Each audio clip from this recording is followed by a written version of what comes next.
Best Buy said pre-orders for GTA 6 would start on Monday the 18th. They didn't. Game Informer teased a redacted cover, and everyone thought it was Grand Theft Auto 6. It wasn't. Trailer 3 was supposed to drop the week before that, then the week before that, then this week, and it didn't. So if you're watching this channel right now, you're probably feeling one of two things. Either the game is collapsing in slow motion, or Rockstar is fumbling the most anticipated launch in gaming history. I'm here to tell you that neither of those things is true. And I'm going to walk through every single rumor, every single leak, every single piece of corporate signal that has come out in the last 2 weeks, and show you what the picture actually looks like when you stop staring at 1 square inch of it. Because the picture is not what social media is telling you it is. The picture is actually pretty boring, and boring in this case is good. Stay with me. Let's start with the thing everyone is the most upset about, the Best Buy pre-order leak. Here's what actually happened. Best Buy in the United States runs its affiliate program through a third-party platform called Impact. Impact is the company that sends commission emails to people who have affiliate codes for Best Buy products. So when Best Buy adds a new product to the back end of their website, Impact automatically pulls that product data and starts generating affiliate links and commission windows for it. That is normal. That is how the system is built. What happened around the second week of May is that Best Buy added GTA 6 to the back end. They didn't put it on the front-facing site. They didn't open pre-order. They just set up the product internally, the way every major retailer prepares for a launch they know is coming. And Impact saw that new product and did what Impact is built to do. It started generating affiliate codes and pushing out commission windows. Those commission windows had 3 dates on them, somewhere between Monday and Wednesday of that week, and affiliates started getting emails saying their GTA 6 pre-order commission period had begun. Now here is the part everyone missed. The email was real. Impact sent it. It was not a fake. It was not a hoax. It was a real third-party affiliate platform sending real emails to real affiliates. The problem was that the dates inside the email were wrong because Best Buy hadn't actually scheduled pre-orders for those days. Best Buy had just loaded the product to set up the back end, and Impact ran with it. The mistake wasn't in the existence of the email. The mistake was in the timing inside the email. And that distinction matters because it tells you something very specific. It tells you that Best Buy is preparing the back end of their stores for GTA 6 pre-order, which means pre-orders are coming, which means a price is coming, which means a trailer is coming. The infrastructure has been built. The only thing missing is Rockstar pulling the trigger. Then over the weekend, something else happened. An admin on the GTA forums said he had been in contact with someone in a high-ranking position at a European distribution company, and that person sent him a corporate email confirming there were no pre-orders scheduled Monday. The forum admin reported it cleanly. Internal company emails suggest Best Buy has it wrong. No pre-orders are launching, but things might change at the last minute, and the leaker Spy Device verified the conversation in DMs. So we have 2 real sources, 2 confirmed pieces of information, and they don't actually contradict each other. Best Buy was preparing the back end. The Impact affiliate platform jumped early. A European distributor confirmed internally that pre-orders weren't going live on Monday. All 3 of those things are true at the same time. The only thing that wasn't true was the specific date. I want you to think about what that actually means, because if you zoom out, what you're looking at is a leak that confirms the entire industry is preparing for a GTA 6 pre-order window. Just not on the exact day everyone hoped. That is, structurally, a positive piece of news. The community is reading it as a disaster. It's not a disaster. It's a piece of infrastructure confirmation with a wrong date stamped on top of it, and the wrong date is the thing everyone is fixating on. Now let's talk about the Game Informer, because this one is funnier and dumber than people remember. Game Informer is a video game magazine. They have a long, well-documented relationship with Rockstar going back to the GTA 5 era and before. Multiple past Rockstar games got Game Informer cover stories with extensive previews. So when Game Informer teased their next issue cover with the words, quote, redacted, redacted, redacted, redacted, the GTA community immediately decoded that as Grand Theft Auto 6. 4 redacted words. 4 words in the title. Of course it's GTA 6. It has to be GTA 6. We've been waiting for it. They've covered it before. The puzzle pieces fit. It was not GTA 6. It was a game called The Blood of Dawnwalker, which is being made by the studio of the original Witcher 3 director. The redacted slot was hiding a completely different 4-word title from a completely different developer, and the community lost its mind. Push Square wrote about how crushed everyone was. Spammy boards lit up with people yelling at Game Informer for daring to feature a different game on their cover. And here's the lesson nobody learned from that episode. Rockstar does not telegraph their marketing through third-party magazine covers anymore. They haven't done that since GTA 5. The era where Game Informer broke big GTA exclusives is over. Rockstar markets GTA the way Apple markets a new iPhone. They post on their own channels, on their own timing, and the rest of the industry waits. Every time you see a leak that depends on a magazine, a retailer slip, or a third-party email, you should be quietly noting that the actual signal is going to come from Rockstar's official Twitter, Rockstar's official newswire, and nowhere else. Okay, let's move on to the heartbreaker, because this one I genuinely don't know what to do with. About a week ago, a user on Reddit with over 1 million karma posted that the song in GTA 6 Trailer 3 is going to be Do Do Do Do, also known as Heartbreaker, by the Rolling Stones. The exact wording was something like, "Don't ask how I know, I'm not a GTA fan, and only found out by accident. When the trailer drops, you'll know you heard it here first." The user has a posting history in the music industry. They have credibility in their corner of Reddit, and shortly after posting, they deleted the post, which is either evidence that they were lying and chickened out, or evidence that someone reached out to them and asked them to take it down. Pick whichever interpretation you like, because right now nobody actually. Here's why the rumor is at least interesting and not pure noise. The song Heartbreaker opens with the line, "The police in New York City." In the GTA 6 marketing material,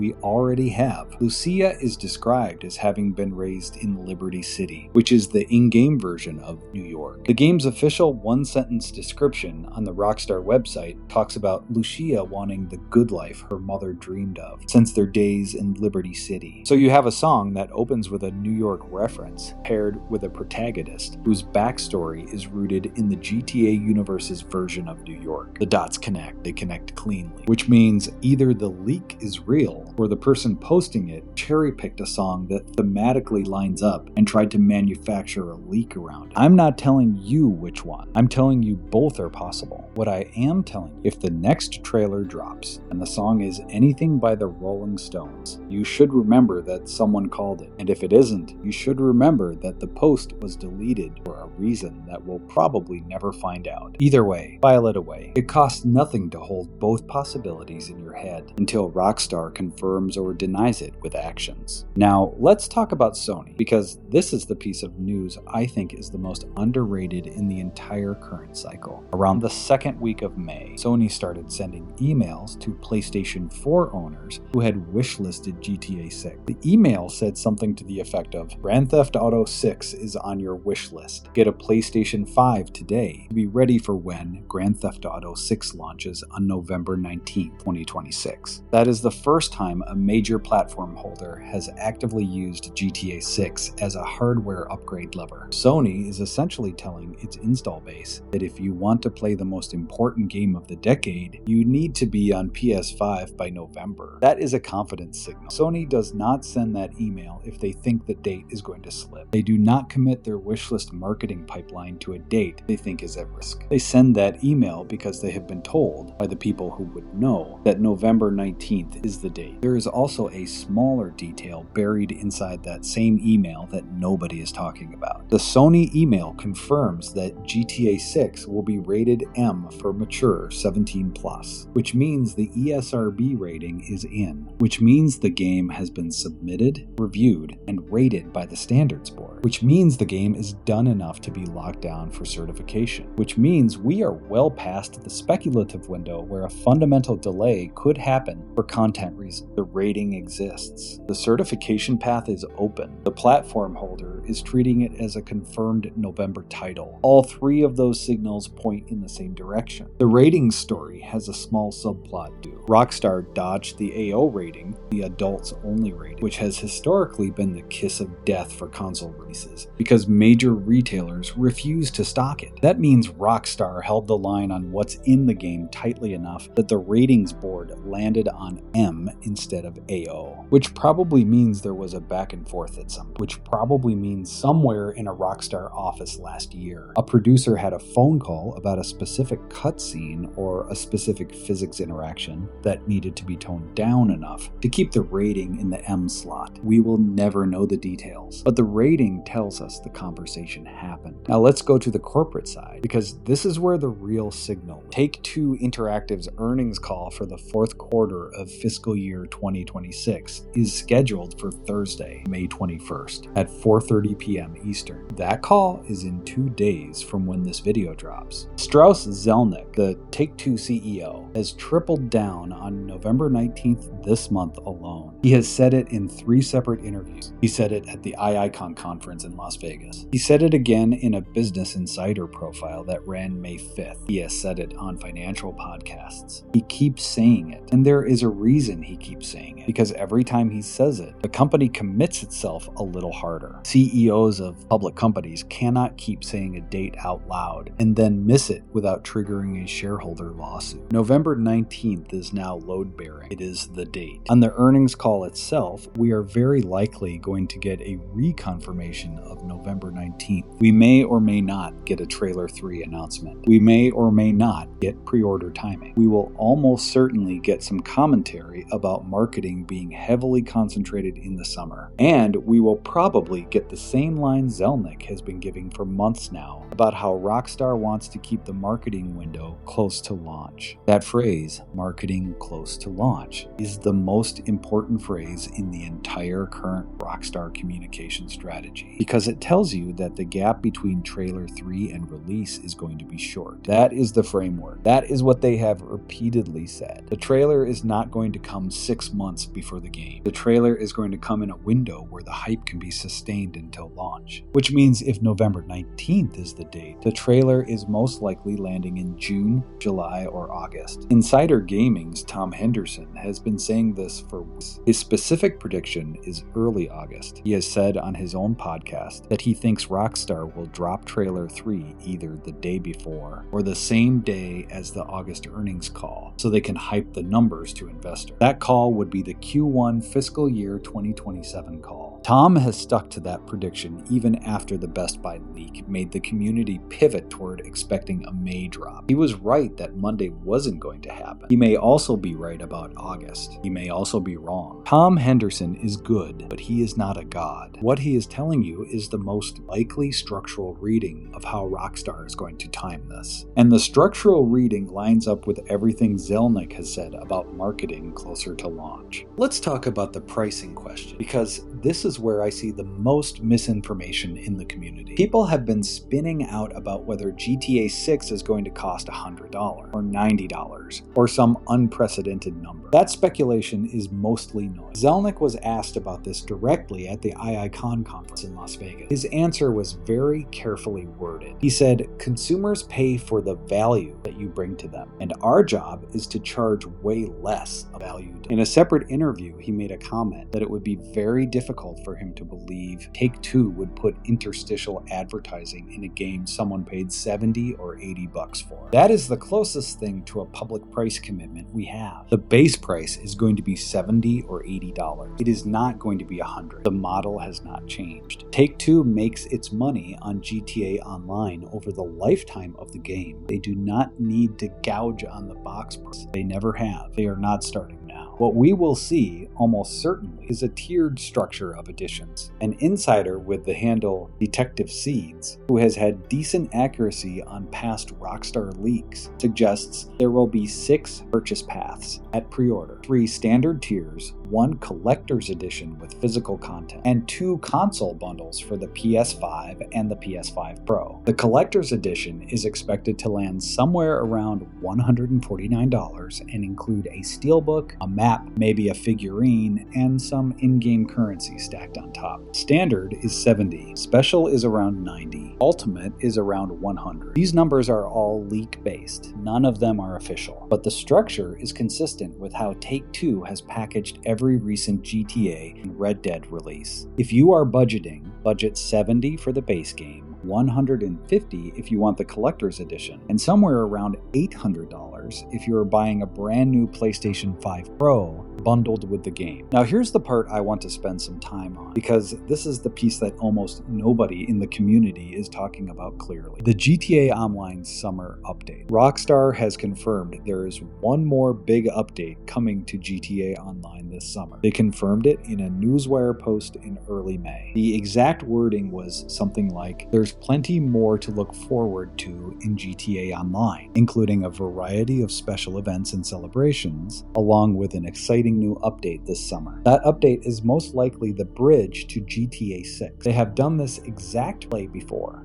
Red Dead Redemption 2 launched. Rockstar dropped a treasure hunt into GTA Online that rewarded players with an in-game revolver, a revolver that the player could then carry into Red Dead Redemption 2 when it launched. The cross-promotional infrastructure is already established. The question is not whether they're going to do something, the question is what. My read, and this is just educated speculation, is that the summer update will contain some kind of teaser content that connects the current GTA Online universe to the events of GTA 6. Maybe a Vice City reference, maybe a Jason or Lucia Easter egg, maybe a vehicle or weapon design that crosses over. Whatever it is, it will be designed to convert GTA Online players into pre-order customers for GTA 6, because that is the math. Rockstar is sitting on a GTA Online player base that has been monetizing the same game for 13 years. Their job over the next 6 months is to take that player base and convert it into the launch pre-order numbers that make the November 19th window the biggest entertainment launch in history. That is the play. The summer update is the mechanism, okay? Let's pivot to the bigger picture, because I want to give you the calmest possible reading of where we actually are. The game launches November 19th. That is locked. Zelnick has tripled down. Sony is treating it as confirmed. The ESRB rating is in. The Best Buy backend is being prepared. The Take-Two earnings call this week will most likely reaffirm it. Pre-orders are coming, maybe in the next 2 weeks, maybe in June, possibly as late as July. Tom Henderson is right. The trailer is coming, likely in June, July, or August. The summer GTA Online update is coming and will probably contain the first piece of in-game GTA 6 cross-promotion. Every single one of these things is on a confirmed track. The only thing the community does not have is exact dates, and the absence of exact dates is being treated as a crisis when it is actually just standard Rockstar opacity. Here is a phrase I want you to internalize. Rockstar marketing is not your friend. It is not designed to make you feel calm. It is designed to maximize hype at launch. That means the long, quiet stretches are not a bug. They are a feature. Rockstar holds information back specifically so that when they release it, it lands with maximum impact. Every 2-week silence is a deliberate creative decision. Every redacted tease is intentional. The community treating each quiet week as a crisis is exactly the emotional state Rockstar wants. Because when the trailer finally drops, that pent-up energy is going to convert into 100 million views in 24 hours. That is the game there, and it works. Let me also say something about the timing of